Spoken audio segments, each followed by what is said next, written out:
of seeing programs get developed and then canceled. And the answer is we need the authorization bill that codifies that what we're doing has broad national consensus and bipartisan support. I think we're there, but putting that into law really would be meaningful for the agency. Thank you very much, Senator Cantwell. Thank you, Mr. Chairman. Administrator Bridenstine, one of the things that we hear a lot about as, again, we change and innovate is the skill level of the workforce in STEM. We work very hard on STEM education in the state of Washington and certainly want to work on it on a national perspective. So want to hear your thoughts on what else we need to be doing. What does that skills gap look like? And also interested in NASA's X-plane flight demonstration program for a transonic truss brace wing.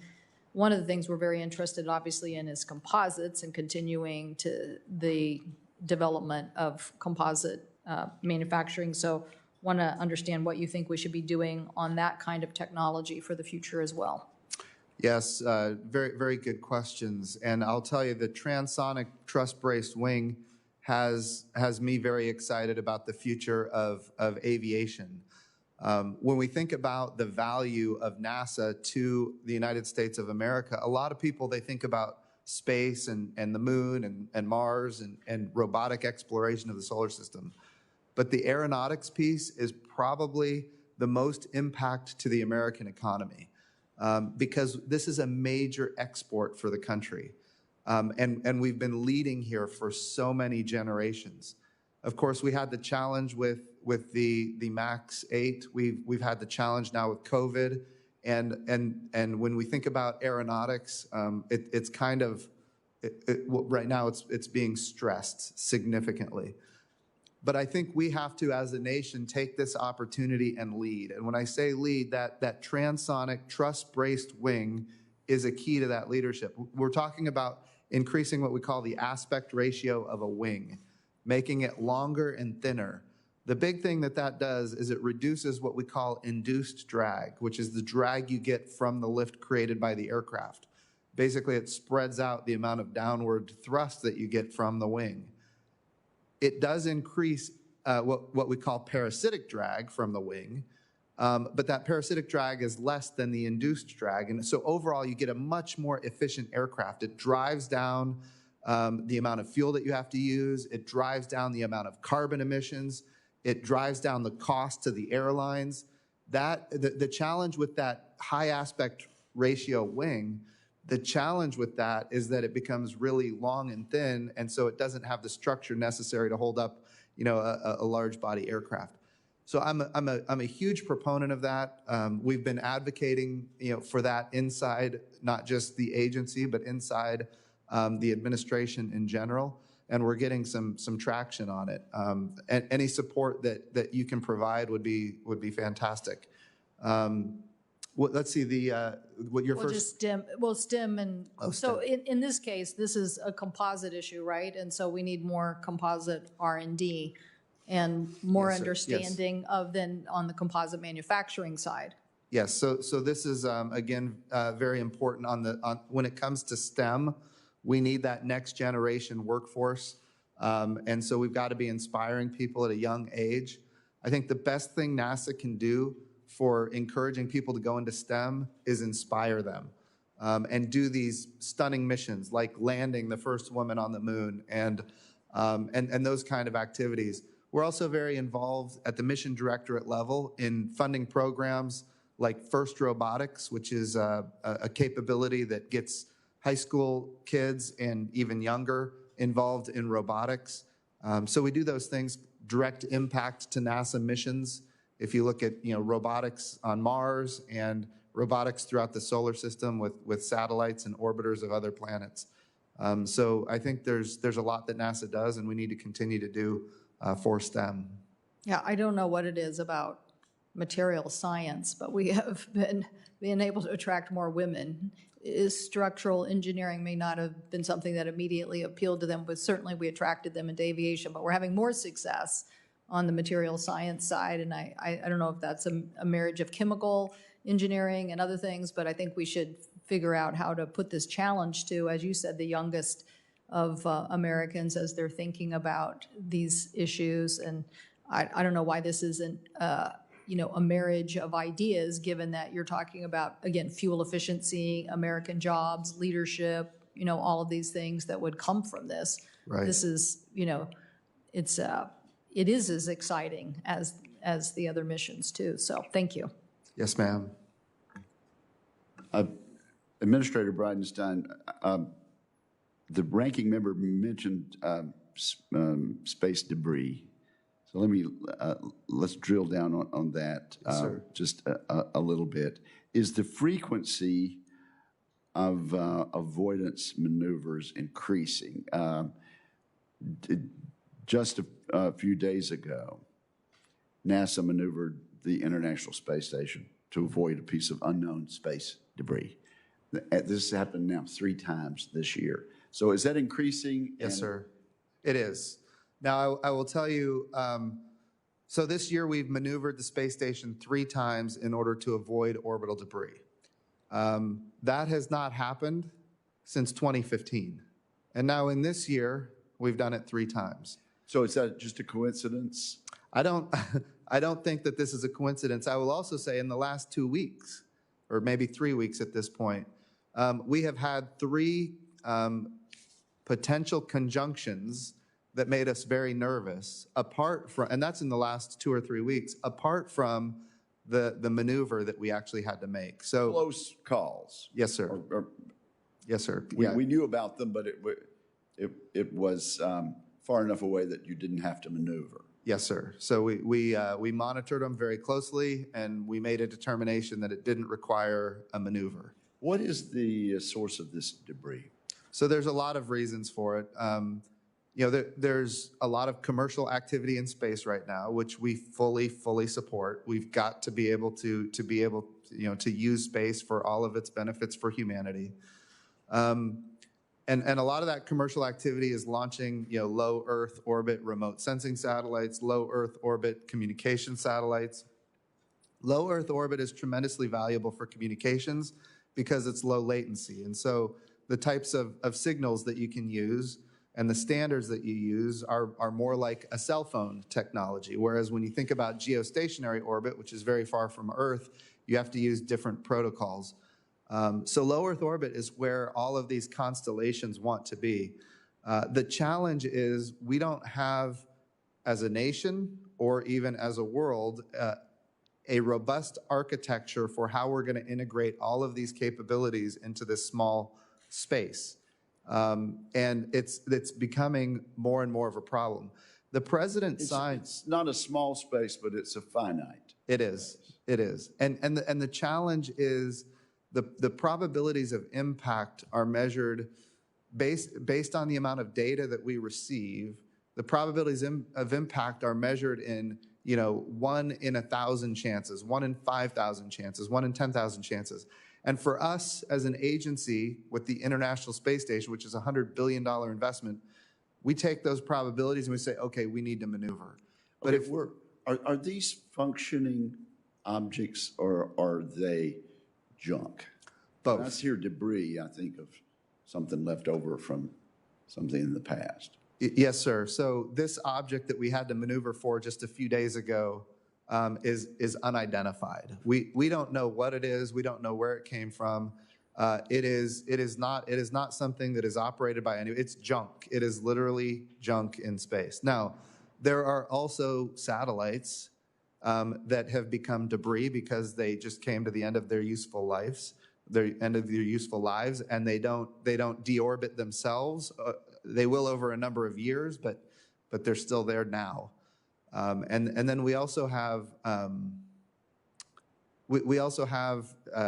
just a lot more activity from our international friends, if you will, and they don't necessarily all follow the debris mitigation guidelines established by NASA and supported by the U.S. government.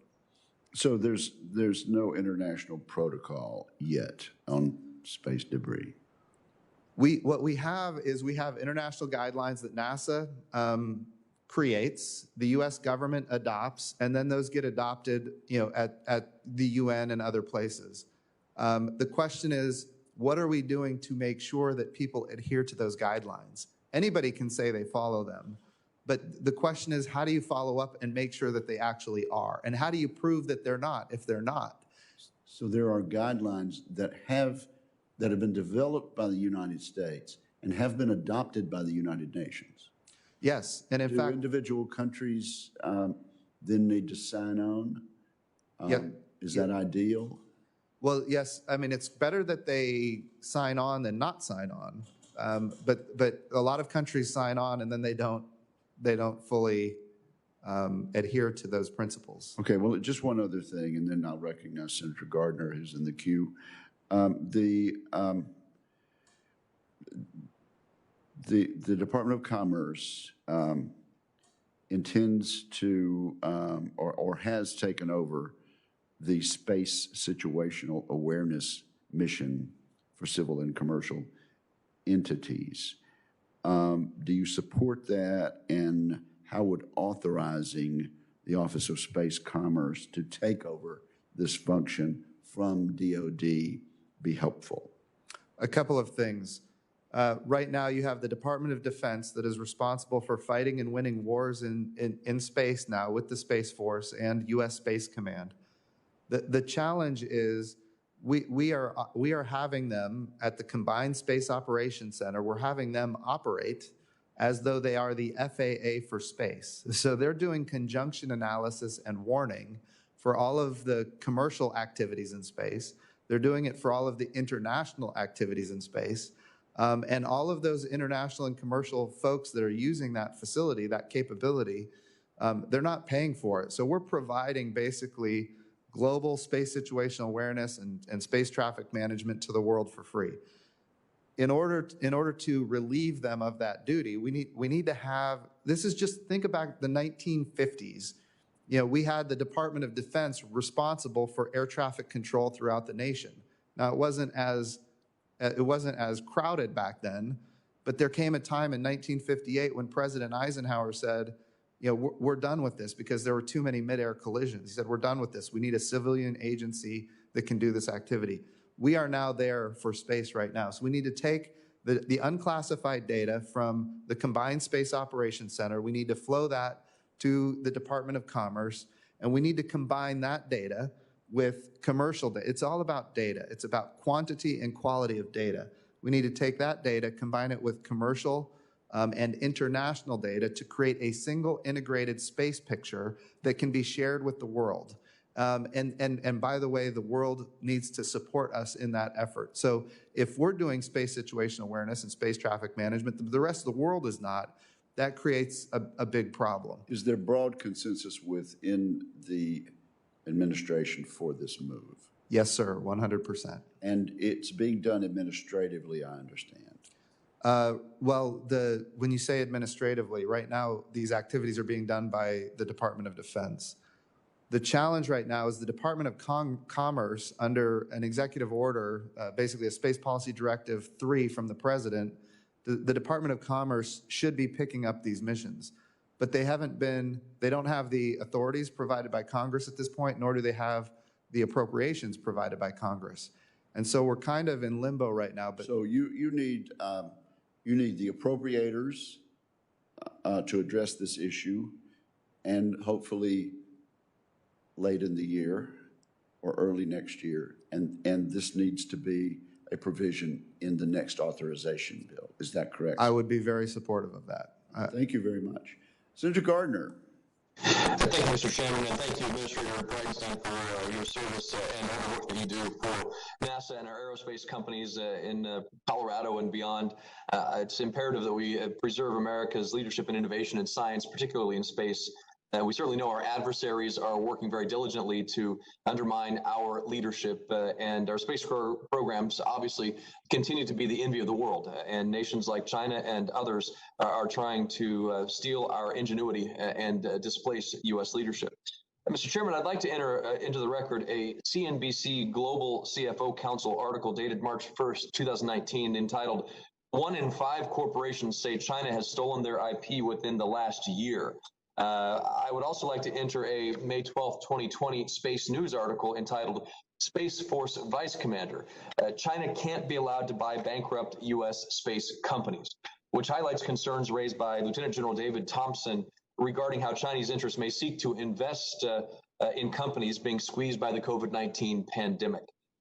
Finally, I would like to enter into the record a Reuters article dated September 15th entitled Exclusive, White House asks U.S. agencies to detail all China-related funding, which outlines a request by the Office of Management and Budget to understand how funding may be aiding China in unintended ways. Look, we know that Chinese actors are stealing intellectual property from American businesses. We know that they are using their corporate social credit system in a very worrisome way, and that many of the criteria of the system envisions that it could be used to require the transfer of technology or make it easier for Chinese interests to steal American intellectual property. A report from the Commission on Theft of American Intellectual Property estimates that China steals up to $600 billion worth of American intellectual property every year. To put that into perspective, every single year, China is stealing property from the United States worth nearly 3 times the size of the entire GDP of the nation of Portugal. That theft is enabled in part through China's internet security law, which is implemented back in 2017, which allows them to review sensitive company information that puts IP and human rights equally at risk. But it's not just this misguided law or China's unyielding quest to upend freedoms of all kinds around the globe. Without someone to step in and stop them, China thinks they'll get away with this kind of behavior. Administrator Bridenstine, do you agree that China has a clear history of stealing American intellectual property? Senator Gardner, you asked for 3 items to be admitted into the record. Yes, correct. Objection, that will be done. Now, Thank you. Thank you. Administrator Bridenstine, do you agree that China has a clear history of stealing American intellectual property? There is no question. And on the Reuters story that the chairman kindly entered into the record there regarding OMB's request to federal agencies, I'd like to share a quote from the article which reads, a spokesman for OMB confirmed that agency effort, telling Reuters that to ensure the U.S. remains strong and in a position of strength against rival nations like China, OMB has asked federal agencies for all funding meant to counter China or which could aid China. Do you share the White House's concern and belief that we should be taking a hard look at how our efforts at the federal level could be benefiting China? Yes. Yes.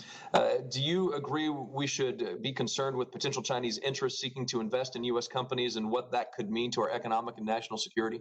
Yes. Yes. Given your answers to those questions, do you agree it only makes sense for NASA to consider Chinese investment as part of its contracting process? Yes. Thank you, Mr. Chairman. The answer is absolutely 100% yes. And Thank just so you know, we're grateful for your leadership on this. I can tell you're very passionate. I would also say how that's done really matters to NASA. What we have to do as an agency is make sure that we don't put ourselves in the role of CFIUS, or we don't put ourselves in the role of the Department of Justice or the FBI. We have to be really careful that we do the things that we are good at, like getting to the moon and onto Mars. We have to be careful about how 100% agree with everything you just said, but we're not really an investigative agency, so we need to be careful about how we go about doing this. Well, I just want to make sure that we are investigating Chinese investments into U.S. aerospace companies and making sure that we're treating NASA as important to this issue as we are TikTok with Chinese investments and concerns. I would think that our aerospace, national security, space interest, Space Force, Space Command, and NASA are equally important that we give the attention to that with China in regards to China as we do to TikTok with China. So, Administrator Bridenstine, thank you. Mr. Chairman, thank you for your time. Well, thank you very much, Senator Gardner. Let me say, there are no other senators in line. I have another question, but I know a number of offices are listening, and if members of the committee intend to ask questions, they should let us know, because if not, this may be the last round of questioning. Mr. Administrator, let's talk about the enhanced upper stage, EUS, or Block B. The enhanced upper stage will allow NASA to make full use of the SLS. I'm concerned that the budget request defers funding to develop this. How necessary is this, and what suggestion do you have for the Senate and the House? Yes, sir. So to start, because Congress and the Senate have fully funded all of our activities for the exploration upper stage, just so you know, those activities are underway, and we are getting to the point now where we've got key decision point C, or critical design review, right in front of us. So all of this to say that we're talking enhanced upper stage. Yes, sir. Okay. Yes. All right. Well, it's EUS. Some people call it enhanced. Some people call it exploration upper stage. But we're talking about the same thing. Okay. Good. Just want to make clear. And so, to the extent that we have an exploration upper stage or an enhanced upper stage, that would be gratefully beneficial to the agency, and we can use it. And so, so that's important to note. It is also true that when we go to the moon by 2024 with Artemis 3, we're going to be going with what's called an interim cryogenic propulsion stage, ICPS. That ICPS is already, it's a system that is in place that we can use and will get us to the moon by 2024. When we think about what happens beyond that, depending on if the Senate and the House make it available to us, we can certainly use the exploration upper stage or the enhanced upper stage. At this point, we think that there are opportunities to use commercial vehicles potentially in the future. But of course, all options are should be considered. Thank you. Senator Udall is next. Chairman, you got me there? We can hear Okay, you. We can hear you well. Okay. Thank you, Mr. Chairman, for the recognition, and let me welcome the administrator here. I remember having a good conversation with him when he came through, so good to see you. Satellite servicing and debris removal will become an increasingly important part of space operations as low Earth orbit and other heavily populated orbits become increasingly congested by small satellites. Last October, I introduced Senate Resolution 386, a resolution supporting improvements in space situational awareness and advances in technology, and calling for international cooperation to address the increasing dangers of space debris. Do you support the kind of improvements to and advancements in situational awareness technology called for in my resolution?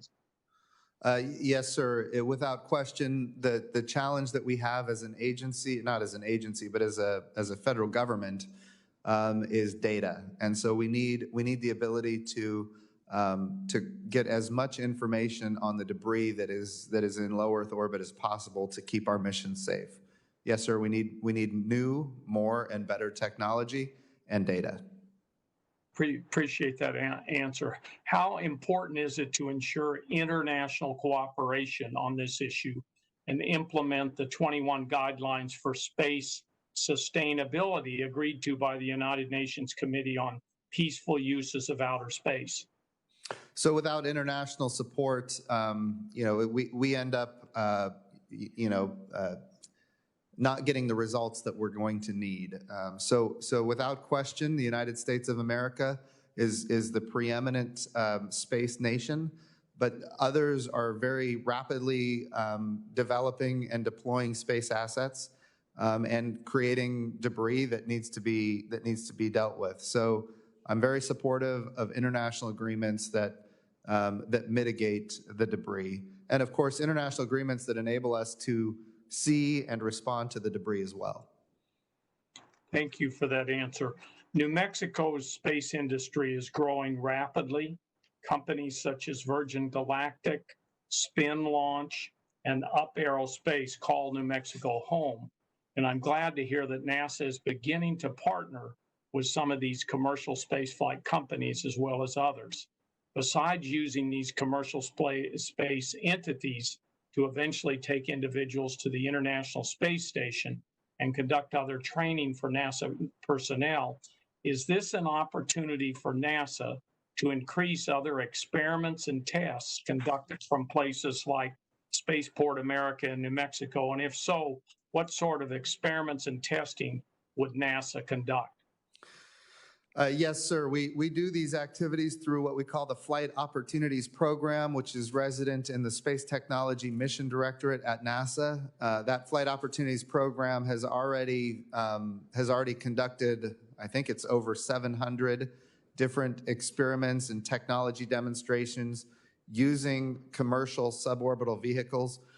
Everything from vertical takeoff and landing using rockets to horizontal takeoff and landing using rockets, but also high altitude balloons. And so we've done hundreds of these kind of experiments, and there are huge opportunities in front of us.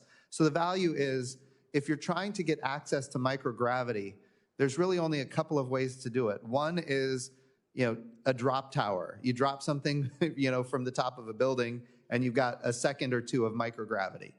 After that, we have parabolic flight, where you take an airplane and you put it on a parabolic trajectory, and you can get 20 to 30 seconds of microgravity. After that, you have to fly all the way to the International Space Station, which is, tens of millions of dollars, and of course, very, very challenging. It takes years of training, for example. But that commercial suborbital capability that you just mentioned gives us a great opportunity to do experiments for 5 or 10 minutes in microgravity, which is a lot more than the 20 or 30 seconds we can get from parabolic flight. What does that mean? We can test things. You asked what kind of things we could test.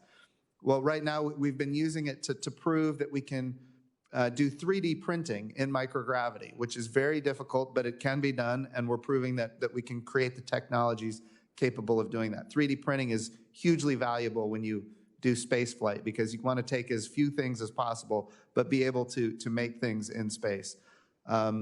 We think about cryogenic management. How do fluids move in a microgravity kind of environment? So we use these kind of 5 or 10 minute flights for those types of activities. Fluids are critically important to space flight, and different fluids operate very differently in microgravity, and understanding that is necessary as we progress in our missions. And not having to fly those kind of experiments all the way to the International Space Station is hugely valuable to the taxpayer of the United States of America. There are other experiments that we do. We're looking at, in fact, right now, for the first time, one of my initial initiatives as the NASA administrator was, what about human-tended payloads? A lot of these experiments are conducted by university researchers or private institutions, and some of them wanted human-tended payloads. Well, we now have an opportunity to accept human-tended payloads. Wouldn't be NASA astronauts, but they would be commercial, suborbital scientists or researchers that can fly on these commercial vehicles funded by NASA. So that's a huge development that we've just put forward. And I think eventually we're going to be able to use these vehicles to in fact fly American astronauts as well for training and experiments and other capabilities. So I really think, Senator Udall, there is a great future here with commercial suborbital vehicles. Thank you, Mr. Administrator, for that excellent answer, and good to see the good work you're doing over there at NASA. Yield back, Mr. Chairman. Thank you, sir. I think the bipartisan sentiment expressed by Senator Udall is widely shared. Senator Capito. Thank you, Mr. Chairman. And Administrator Bridenstine, it's nice to see you again, however remotely. I really enjoyed your visit to West Virginia when we renamed the IV&V Center for West Virginia's own Katherine Johnson. She's since passed away since we met, and she was quite a pioneer. So the 700 jobs across the state that NASA has, and the millions of dollars of economic output of NASA, it was really great partnerships all throughout our state, particularly in the regions that we were in. I'd like to ask a quick question. It's more on the appropriations side. I support that NASA leveraging innovation and investment product that you all bring about. But it seems that NASA's plan to develop a moon lander differs from the usual contracting approach that NASA has taken and has used on development of other major programs and spacecraft. I wonder if you could talk about that. Have you found it beneficial, and how is that rolled out?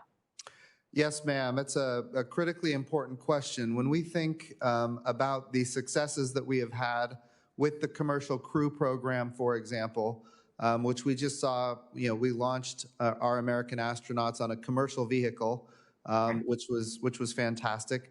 The goal that we have in that activity, as well as commercial resupply of the International Space Station, the goal that we have is ultimately for NASA to be one customer of many customers in a very robust commercial marketplace for human activities in low Earth orbit. But also, we want to have numerous suppliers that are competing against each other on cost and on innovation and on safety. And we have achieved that with commercial resupply, now commercial crew. We also want to start now commercial habitation, so commercial space stations themselves. So this is kind of the progression. The question that we had to answer was, given all of the programs that NASA has had in its history, if we're going to go to the moon as quickly as possible, how do we want to organize our efforts? And the decision that we made was we're going to model this after commercial resupply and commercial crew. And so we said we're going to partner with commercial industry to go sustainably to the moon, again, with the intent that they get customers, maybe not initially, but eventually, that are not NASA, and where they're competing against each other on cost and innovation and on safety. And if we can do that, we can drive down costs, we can increase access, we can have sustainability at the moon, which the Apollo program never delivered on. And that's ultimately our goal. Our goal is to figure out how do we have a program where we go to the moon and stay. And that commercial capability is ultimately what we think is a big part of that success that we're going to see in the future. So in the initial, in the phase at which you're in right now, are you finding that there are those private and commercial entities that want to join this space, that there's enough to provide for competition? Or is this something that maybe our educational institutions and other private businesses could be developing towards? What are you finding in that space? So right now, ma'am, we had initially, when we did this program to start, we had 5 proposals, and a number of those proposals had large capital investments behind them from the private sector already. So I think that there is lots of capability here already.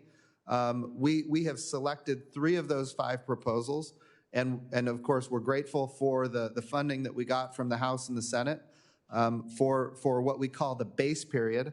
So now we've got 3 commercial lunar landers under development right now in the base period, which ends in February of 2021. And then from that point in February, we're going to make a determination whether or not there's 1, 2, or even 3 of those companies that we believe can get to the moon as soon as 2024. And so I would say, yes, ma'am, we've had a lot of support from private industry for this activity.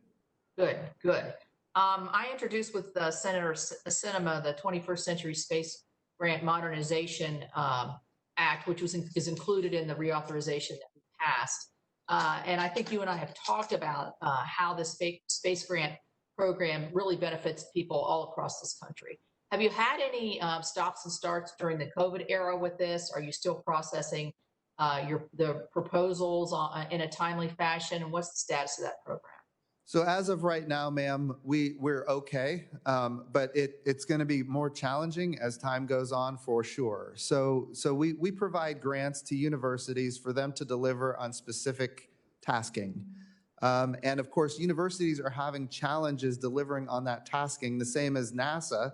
When we do things at our centers, if we have an outbreak at a center, our people can't go to work any more than the people at a university can go to work. So this is a nationwide challenge that we're going to have to deal with. So there is a day in the future when we're going to have to make tough decisions, and those decisions are going to be maybe we don't start a new project and we use the funding that we receive for the continuation of the projects that have fallen behind, or we're going to have to come back to the House and the Senate and request additional appropriations in order to do the new starts. So I want to be clear. there is an impact from COVID. We've been successful as an agency moving forward with missions that we call essential, and now we're opening up very rapidly missions that we call mission critical functions, which would have an impact to the agency, but they're not quite as high of an urgency as mission essential functions. But there will be an impact for a lot of missions that are not in those two categories, and a lot of those early technology readiness level capabilities that universities are involved in are going to see challenges. Thank you. Thank you. I yield back. Thank you. Thank you, Senator Capito. Senator Peters. Thank you, Mr. Chairman and Administrator Bridenstine. Good to have you here and hear your testimony. Congress just recently passed a bipartisan Pro-SWIFT Act that I authored with Senator Gardner to better predict and mitigate threats of geomagnetic storms and other space weather. And if the COVID-19 pandemic has taught us anything, that we need to be prepared for disruptions that can upend our economy and in a significant way.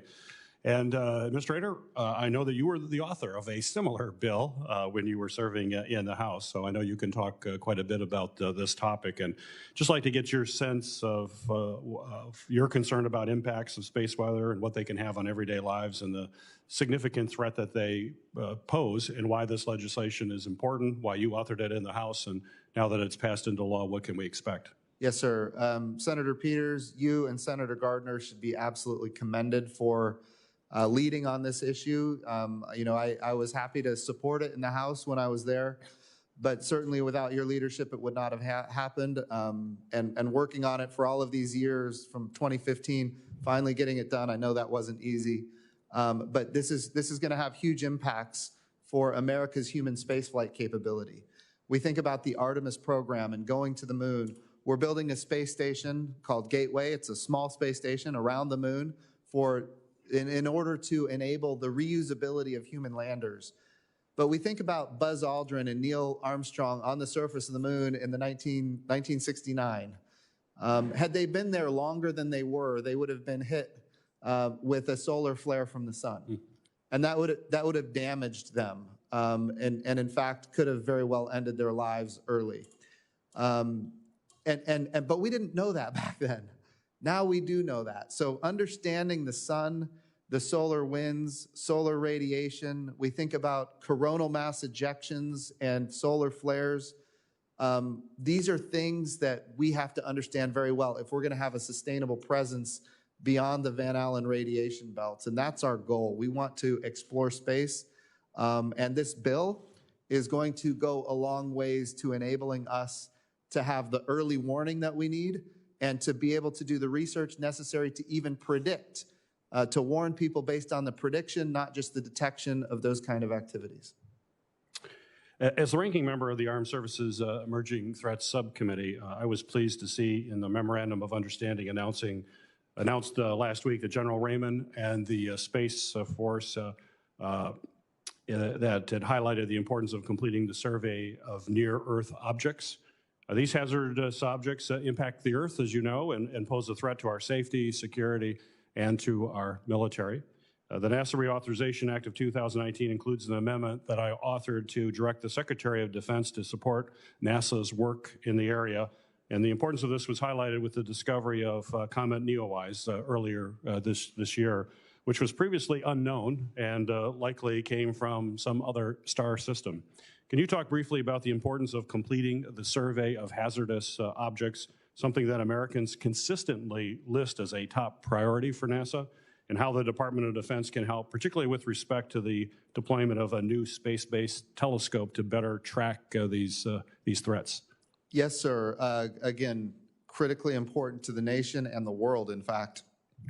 You know, I've often said, and others have said, the dinosaurs didn't have a space program, and it didn't help them.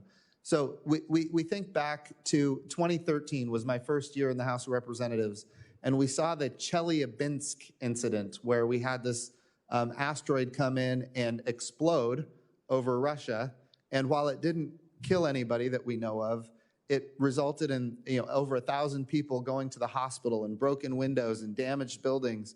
That was an asteroid I don't remember how big it was, but it was on the something like 30 meters big in diameter. So we think about that incident, and then we think about how those incidents happen throughout history.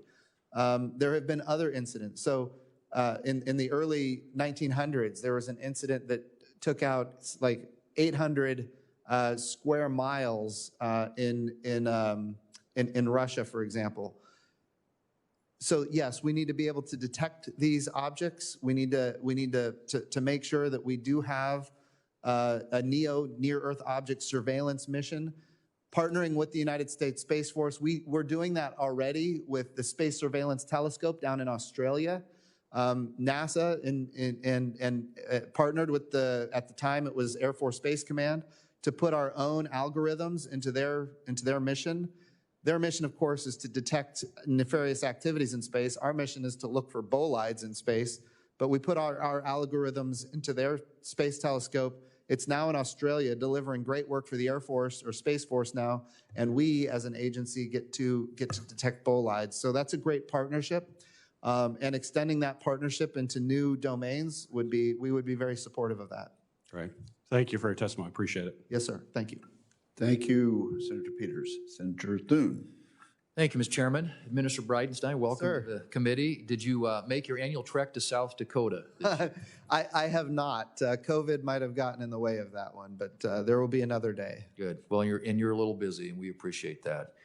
The global space economy has greatly expanded over the last 10 years, meaning that United States leadership in space is more critical now than ever before.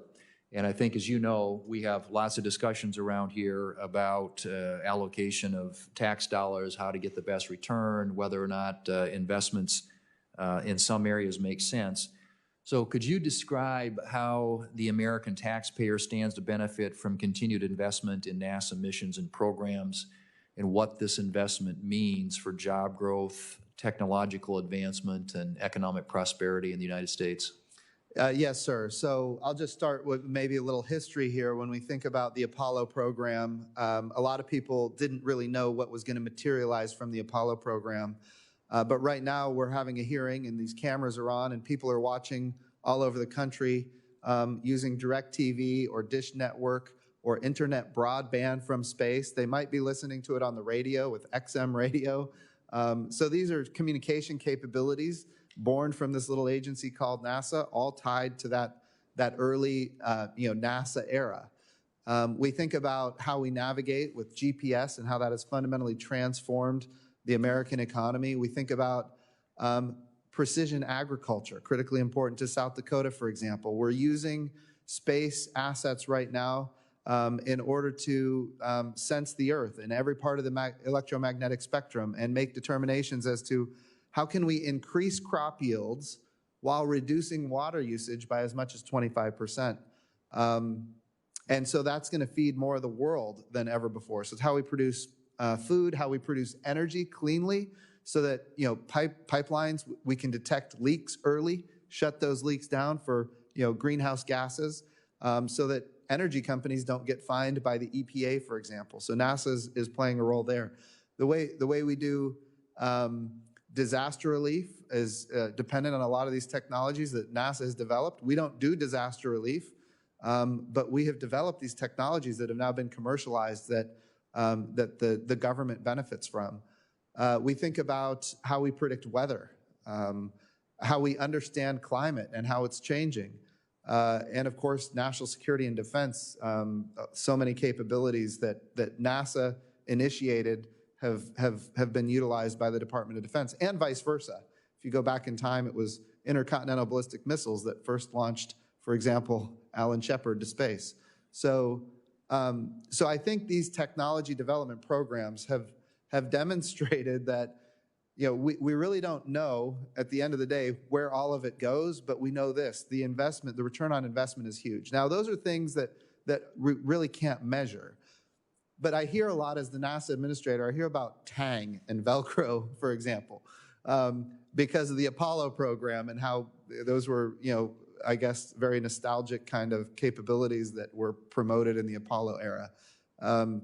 But it goes so far beyond that. But we did an economic impact study because I wanted to understand what is the impact. And disregarding everything I just mentioned, just the direct economic impact to the United States for the year 2019 was $64 billion.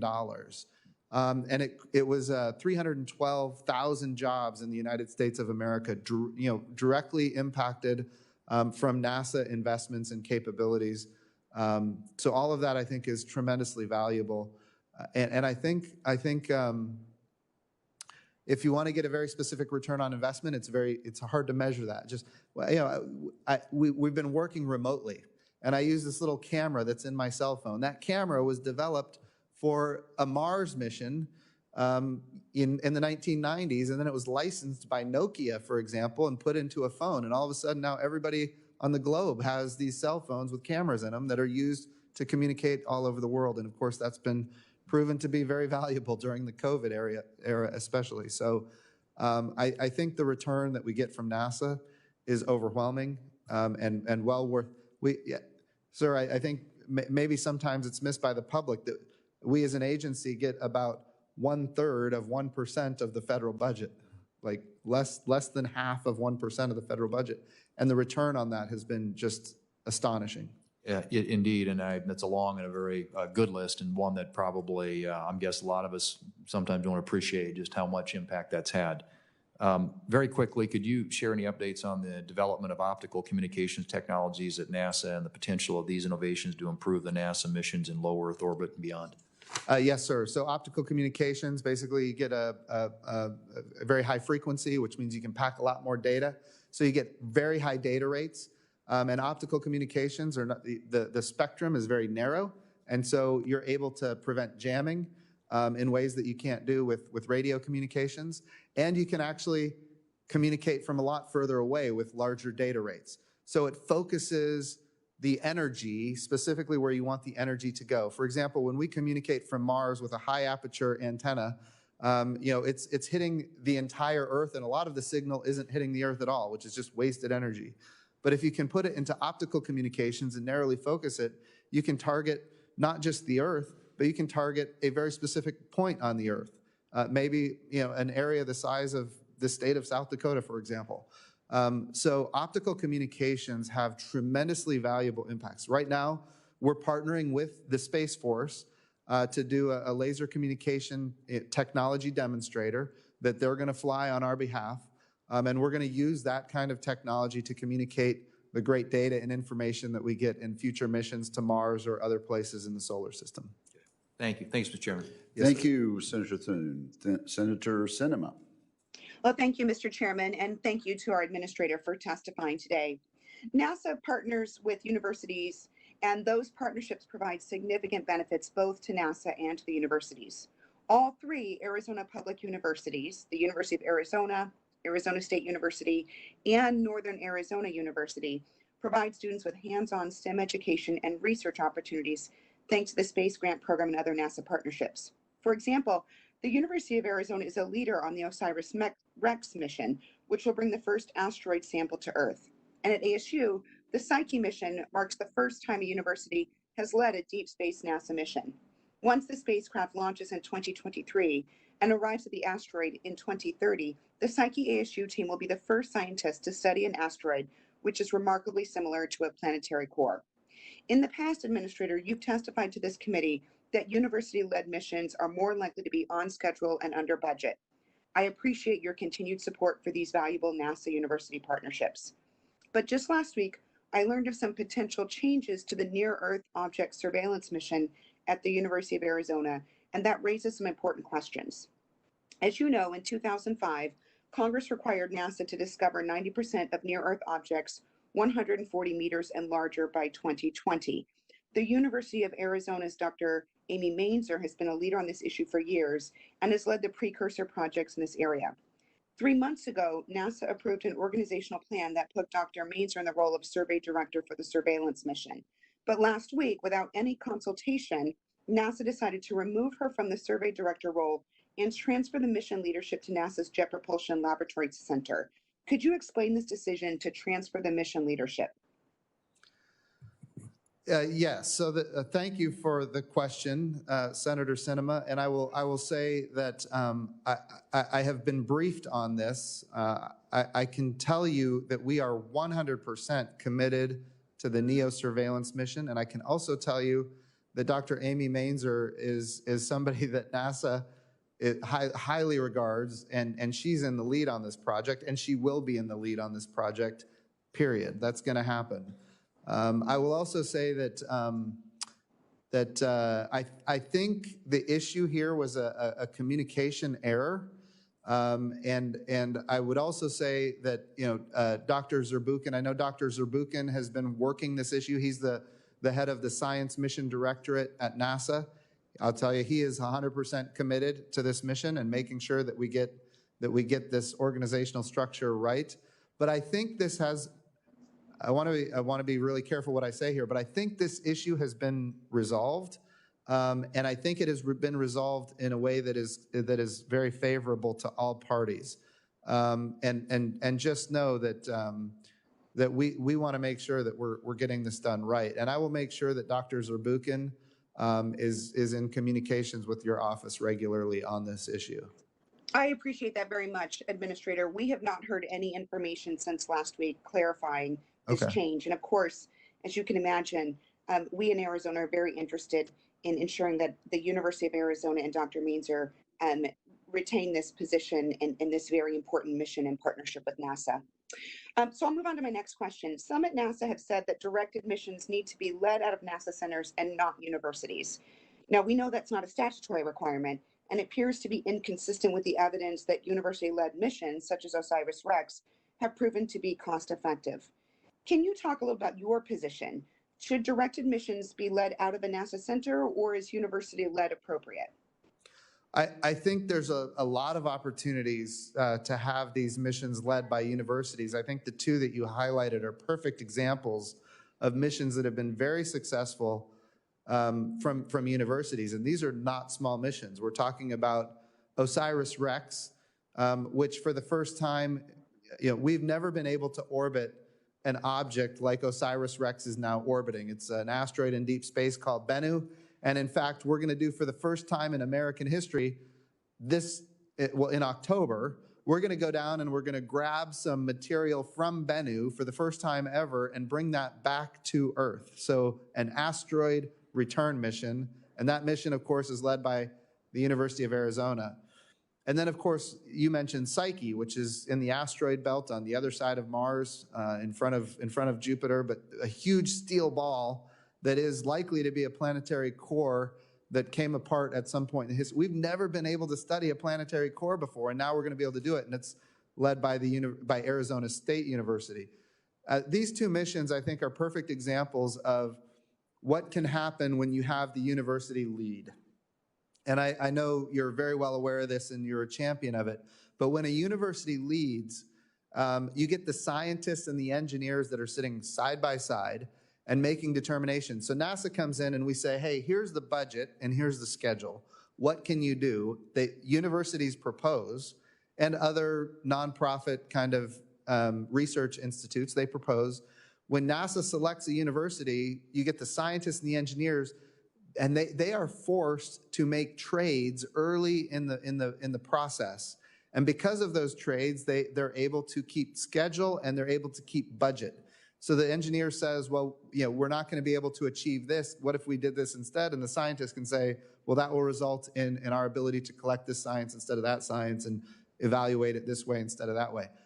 And those trades made early in the process result in schedule and budget actually being maintained. And even better is that students get involved. And so graduate students, even undergraduate students. So it's really it's government, it's academia, and it's students that come together, make it happen, and keeps cost and schedule. And then you have students that are graduating with hands-on experience that is tremendously valuable for our agency and our partners that help us develop capability. So I'm a huge advocate of enabling universities as much as possible.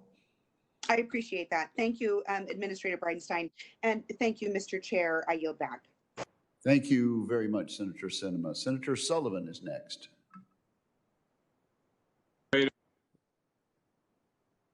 Thank you. Thank you, Mr. Chairman. Can you hear me? We can hear you. Okay, great. Thank you, Mr. Chairman, and Administrator Bridenstine. Thank you for your testimony. You know, one of the things that I wanted, and you and I have talked about this quite a lot, but NASA's history of inspiring Americans, particularly young Americans. And, you know, with the 50th anniversary of the Apollo mission last year, I think, which had a lot of inspirational moments. You know, I think you've read this book. You and I have talked about this, American Moonshot, which is a great book by Douglas Brinkley on the Apollo missions. I actually think that with the work you're doing right now, the Artemis program, the work that other agencies, not other agencies, but companies like SpaceX and others are doing, it's an incredible moment of the next generation to be inspired, young Americans to work for you, to get involved in this mission, to get involved in the vision. You were just talking to Senator Sinema about your collaboration with universities. You know, I've raised the issue of the movie The Martian a couple times, one of my favorite movies in part because it's so inspiring for young people. Can you tell me in a little bit more detail what you are doing to kind of really inspire the next generation of Americans, young Americans, who we can rely on for their science and technology expertise to really get them not only involved, but leading on the next exciting phases of NASA's mission? Yes, sir. So I will tell you the biggest thing that we can do as an agency to inspire that next generation that you talk about is we have to do stunning achievements. And as you identified, that's really what the American Moonshot was all about in the 1960s, and that's what the Artemis program is all about today. So when we think back to the 1960s, if you walk around people at NASA today and you ask them what made you get involved in the space business, the ones who are old enough will tell you that they can tell you exactly where they were when Neil Armstrong and Buzz Aldrin were walking on the moon. And of course, we did 5 moon missions after that. Every single one of them was impressive and inspiring, and that got that generation inspired to do space. I'll tell you, my generation, we were inspired by the space shuttles. I remember the first space shuttle launch. I was in kindergarten, and then we think about some of the setbacks that we saw with the shuttles, the Challenger and Columbia, and my generation, we remember exactly where we were when those events happened. Can I just sorry to interrupt, but can I just ask you, what is NASA doing? Yes, sir. Right now to help get the word out? Are you going to campuses? Are you recruiting? Are you collaborating with Hollywood? I mean, what are you doing right now to actively get, because I think we're at this moment, it's very exciting. And I think that the young people that I talk to see this as a great opportunity, but what are you doing exactly with some specifics to reach out, make them understand, and really get to a point where we can inspire a next generation of Americans to lead on these really important issues, and of course would have all kinds of knockoff effects that are positive for our country, our society, like the Apollo missions had. Absolutely, yes, sir. So we invest through the Science Mission Directorate into what's called FIRST Robotics, which gets young people involved in robotic capabilities. And of course, our agency is filled with people who were involved in FIRST Robotics when they were in high school or even before. We're engaging universities from the space grant and MUREP kind of opportunities, EPSCoR, for example. These are all things that enable us to reach into those younger folks and share with them what we're doing, but also get them engaged, directly engaged in the missions that we do. And of course, contracting with universities throughout the United States to do some of these big missions is actually very big as well. We started what's called the Lunar Surface Innovation Initiative, where we've partnered with, now I think it's about 130 institutions across the United States, using the Johns Hopkins Applied Physics Laboratory. They are kind of the integrator of the program, where they're bringing all of these institutions across the United States, to include a lot of universities, together to create things like surface power on the moon and dust mitigation on the moon, and how we're going to maneuver, rove on the moon, these kind of things, habitation on the moon. So how we're going to use the resources of the moon to live and work for long periods of time. So we're engaging young people across the United States through those different programs. And then of course, we even have programs that reach into elementary and junior high schools through the Office of STEM Engagement at NASA. Great. So we're doing what we can. You mentioned Hollywood.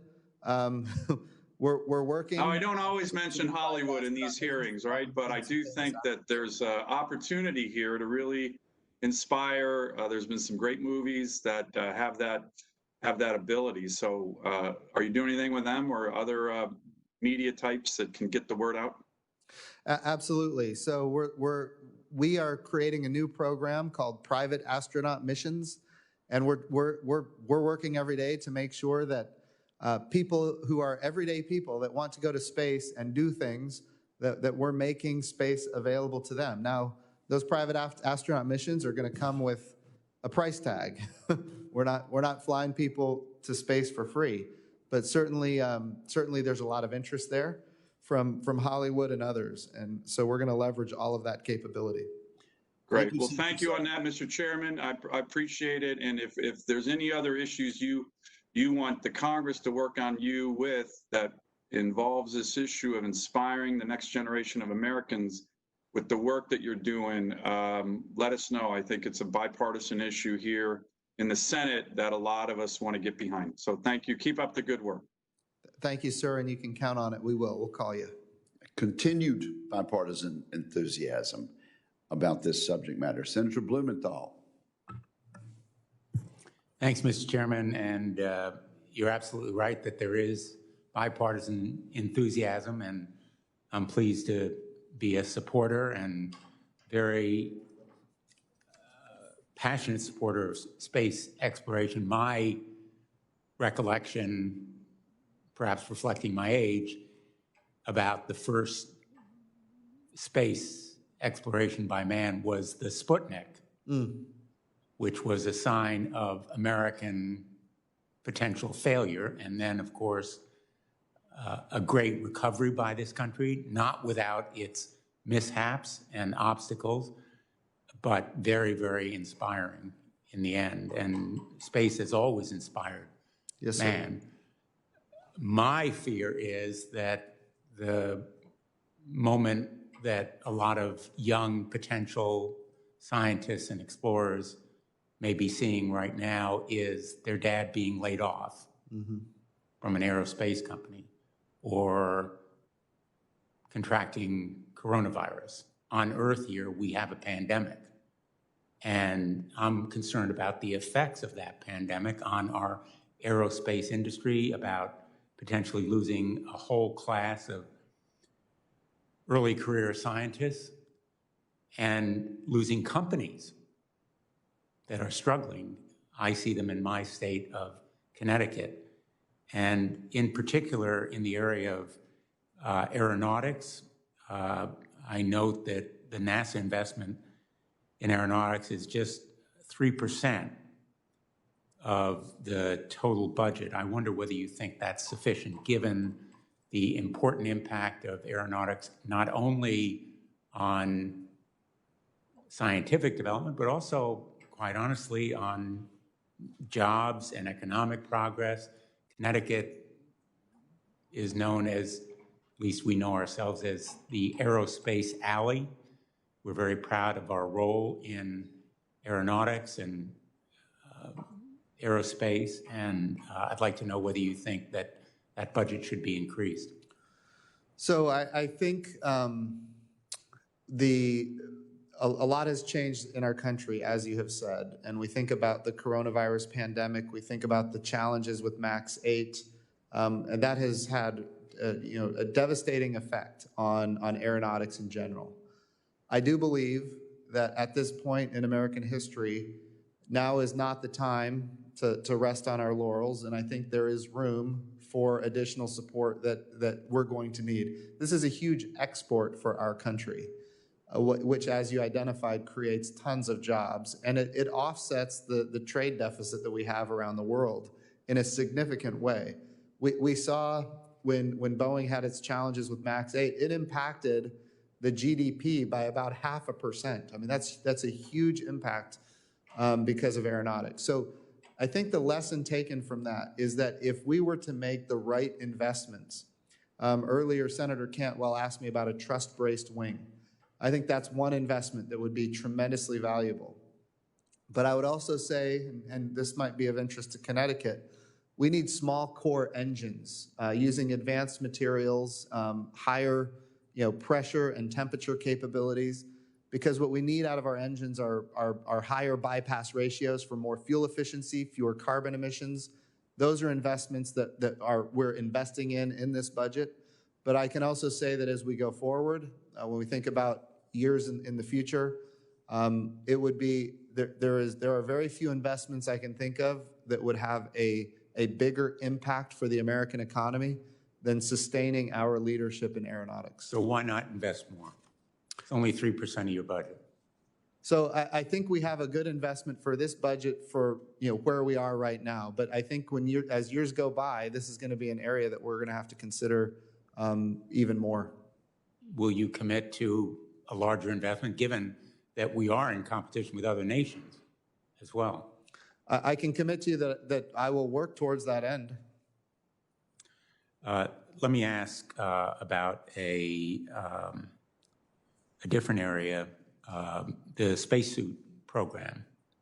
As you know, on August 31st, the NASA Office of Inspector General notified the Congress of an impending audit examining NASA's management and development of the next generation space suits for the lunar missions and future deep space exploration. I have concerns about the issues with the current acquisition strategy for that next generation spacesuit and the potential effect that it could have on companies in Connecticut. As you well know, Connecticut is very deeply involved in spacesuit development and production. Should we be concerned that there are technical and schedule issues with the next generation spacesuit, and what are you doing about them? Yes, sir. So the key, I think, on the spacesuit issue is when we go to the moon, it's, as you know, an entirely different spacesuit because you've got dust, you have to be able to walk. The spacesuit that we use on the moon is very different than the spacesuit we use to do spacewalks on the International Space Station. So what NASA is doing rapidly right now is developing that capability. And for the moon landing for Artemis 3, we're going to be developing that internally, but we're doing it with an intent and forethought to make sure that what we want to see in the future is all of the production capabilities of these spacesuits be transferred to the commercial sector. And I think that follows along with our goal when we talk about the human landing system being developed commercially. We want spacesuits developed commercially as well. So we're moving towards that very rapidly. If there are specific things that we can work on together, I'm happy to. Well, I would like to work with you, but may I suggest that engaging the industry perhaps more positively and proactively might be useful as well. Yes, sir. Thank you. Thank you, Senator Blumenthal. Senator Rosen.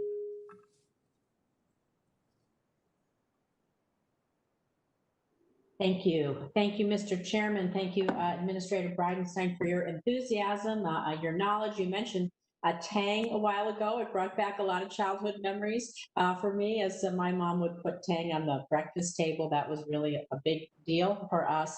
And I'm glad that you also mentioned MURAP, because I'm going to talk about that too, women and minorities in research. So, of course, NASA, you have several programs to support states with space research and to help recruit and retain STEM students from underrepresented populations. As you know, NASA EPSCoR has a joint federal-state program designed to allow more states like Nevada to participate in space and aeronautics research. The Minority University Research Education Project, the one that you mentioned, MUREP, awards research grants to minority-serving institutions with the goal of diversifying NASA's workforce, as well as the larger STEM workforce. I'm proud to note, but for the first time in our state's history, a Nevadan was selected for a 3-year fellowship through the MUREP program, Alexandria, Washington. A UNLV doctoral student, she's going to be working on a project to develop a robotic mobile platform that can traverse unique terrains like the kind you're going to find perhaps on the moon and explore places humans cannot yet reach. However, despite the success of NASA, EPSCoR, MUREP, and other STEM education programs at NASA, the president's most recent budget request proposed terminating NASA's Office of STEM Engagement and proposed drastic cuts to funding EPSCoR and MUREP. So, Administrator Bridenstine, you're so passionate about these programs. Can you describe your familiarity, the work that MUREP and EPSCoR is doing, the importance of increasing our diversity in scientific research? Yes, ma'am. So I will say that the folks at NASA that are involved in the MUREP program are doing amazing work, and of course it does in fact pay dividends. It is also true that what the budget request does is it focuses on the mission directorates and what they're trying to achieve as national goals, and it really focuses on those activities that will help us achieve those national goals. Now, I will be clear, if the Senate funds, as the Senate has in past years, the Office of STEM Engagement, we are going to move forward and we are going to execute, and those programs are going to serve NASA very well. Do you think that you still need the Office of STEM Engagement? Would you like to see us do that and see the president support that? Well, I will tell you, it has been tremendously valuable. I would also tell you that I think there are other opportunities to fund those types of programs that would be more in alignment with NASA's missions. And that's really where the budget is focused. But Could you share some of those with us? Say that again? Would you share some of those programs with us, your focus then, please? Oh, sure. So for example, when we think about contracting with universities, we initiated a program within the Aeronautics Mission Directorate, for example, that is a university leadership initiative where the Aeronautics Mission Directorate is partnering directly with minority universities to engage them in aeronautics activities, to include unmanned aerial systems and things like that have a direct impact to NASA's mission. We have other programs that we're doing through the Science Mission Directorate as it relates to robotics for going to the surface of the moon and other things. So I think we're all committed to achieving what you've highlighted is so important, which is creating that diversity for the workforce and creating that diversity for students, for opportunities. And I think I can very clearly say that we are committed to that agenda.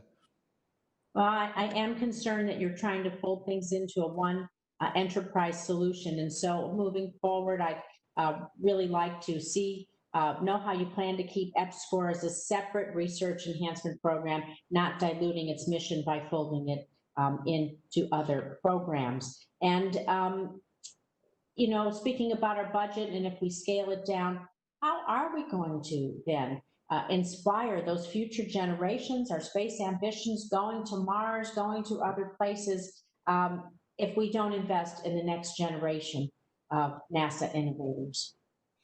Yes, ma'am. I think we are 100% committed to investing in that next generation and doing those really amazing, stunning achievements like the Artemis program, where we're going to take not just the next man, but the first woman to the surface of the moon. And I can tell you, nobody is more excited than that than my 12-year-old daughter. And so I think these are the kind of things that we're focused on and we want to move out on.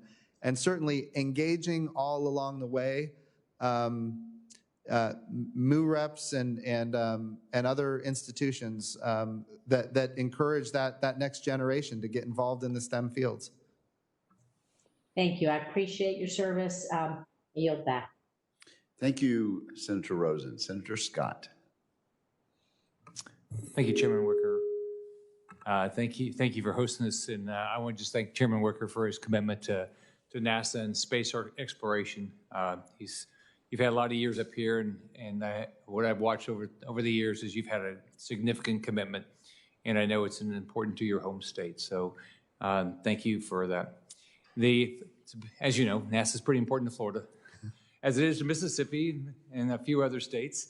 I became governor back in 2010, and the space industry was in pretty bad shape then.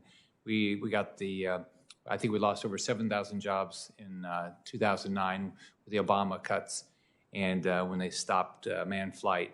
But since then, the federal government has been a good partner. In the state, when I was governor, we put up a lot of money every year to get space exploration and bring it back. And now it's unbelievable what's going on there. And I just want to thank NASA for their commitment to using the private sector to do things. I think it was a big deal this summer to see the SpaceX launch, and so it was exciting to be there. I'm sure your 12-year-old daughter's excited. My 8-year-old grandson is committed to be the first man on Mars. He's very comfortable between that and being a paratrooper and a policeman. He told his mom he's picked jobs that are not dangerous. And he told me that it's not dangerous to go to space anymore. Okay, well that means we're doing a good job. Well, you've created. I think what you've done is you've done a good job of creating excitement for these young people, and I think that's going to pay off not just for the space industry, but just for STEM education in the country. So thanks for doing that. Thank you, sir. So what do you need that you don't have to continue the goal that I know that you have and the president have, and the Chairman Wicker has, to continue to explore space and to do it in a responsible manner? Yes, sir.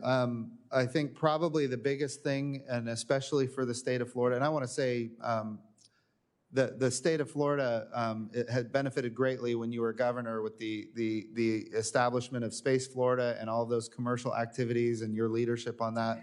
And now, the Kennedy Space Center in Cape Canaveral being this multi-user spaceport. So the vision there and the execution has been very helpful to us as an agency, and we're grateful for that. A couple of things that I think are important to note. We all know that the International Space Station is going to come to an end of its life at some point. It cannot last forever. And of course, it's been, in November, we're celebrating 20 years of a continually occupied space station. That's a long time and amazing. But we need to start making the investments for what comes next. And that what comes next is the commercialization of low Earth orbit. As you've seen, we've done commercial resupply. We've now done commercial crew, launching American astronauts from the Space Coast there in Florida. The next big thing is commercial space stations. All of those resupply missions and those commercial crew missions need a place to go. And if the International Space Station comes to the end of its life and we don't have commercial space stations, there's going to be a lot of rockets that aren't going to get launched. And I think it's important that we fund our efforts as an agency for those commercial space stations. We've put that in the budget request in years past, and it hasn't gotten funded. That's critically important for the country. China is building their own, what they call the Chinese International Space Station. They're working very hard to attract our international partners, which we have helped build their capacity, and now they're going to potentially take that to China. We're working to prevent that from happening. But at the same time, it's important for us to think about the architecture that we need. We need commercial resupply, commercial crew, commercial habitats. NASA needs to be a customer there. We'll be a tenant customer. But we need to change the paradigm like we've done with launch vehicles. We need to change the paradigm for habitation in space. And then apply what we've learned within those programs to commercial access to the moon. We're happy and excited that in November of next year, We're going to launch the most powerful rocket that's ever been built. It's currently being tested at Stennis. We're going to get that rocket Oh, done. which state is that? Yeah. I wonder which state. So without Mississippi, we can't get that rocket to Florida. And so it's an all of the above strategy. And certainly we're excited about launching that next year. So you asked what we need, and I'm making the best case I can that we need to start thinking about what happens next in low Earth orbit. I know the chairman will be supportive of trying to do space exploration. Let me just finish by just asking or thanking you. You've been a real partner in the Visitor Center, and I think it does an unbelievable job of exciting families about what goes on in space. And so thanks for being a partner. I know they work really hard to try to do a great job and excite kids to want to explore space. So thank you for what you're doing. It's an amazing place. Thanks. Thank you, Senator Scott, and thank you for that shout out for the Stennis Space Center in Mississippi. Administrator Bridenstine, you had a little bit of a rocky confirmation process. I don't remember. Before this committee. Well, I do. And let me just say that you have won over a number of skeptics, and I think the bipartisan support for the job you're doing has been indicated very profoundly today, and I appreciate the job you're doing. The drink Tang has been mentioned. Let me just say that every time you've come on the screen today, you have been an advertisement for Mountain Dew, and I think PepsiCo needs to make a great contribution to NASA based on all of the publicity that you've given them today. That said, the hearing record will remain open for 2 weeks. During this time, senators are asked to submit any questions for the record. Upon receipt, our distinguished witness is requested to submit his written answers to the committee as soon as possible. Yes, sir. So with that, we conclude the hearing and express our appreciation to Administrator Bridenstine. Thank you, Chairman.